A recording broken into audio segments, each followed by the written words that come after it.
मंडळी नमस्कार. राणी आणि इंद्राच्या आयुष्यात आता एक भयंकर वादळ येणार आहे, कारण इकडे कारस्थानी मालती आईने आपलं रूप बदलायला सुरुवात केलीये. आत्तापर्यंत शांत बसलेली मालती आजारपणाचं ढोंग करून इंद्राला आपल्या जाळ्यात ओढायला तयार झालीये.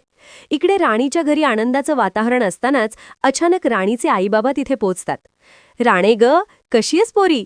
असं म्हणत आई तिला मिठी मारते, पण राणी मात्र प्रचंड तणावात दिसतीये.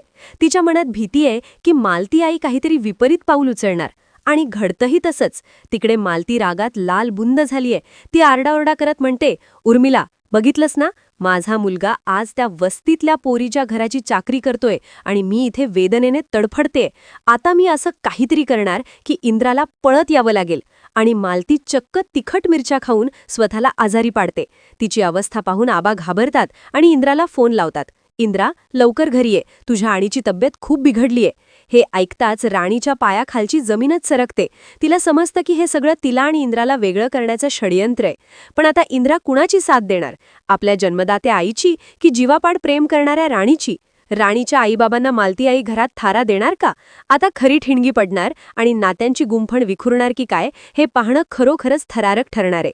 मंडळी, मालतीचं हे वागणं तुम्हाला पटतंय का? राणीने आता गप्प बसावं की आपल्या हक्कासाठी लढावं? तुमचं मत काय आहे कमेंटमध्ये नक्की सांगा. आणि पुढचा भाग पाहण्यासाठी आपल्या चॅनलला आत्ताच लाईक, शेअर आणि सबस्क्राईब करायला विसरू नका. पुढच्या भागात येणारा एक मोठा ट्विस्ट पाहत रहा.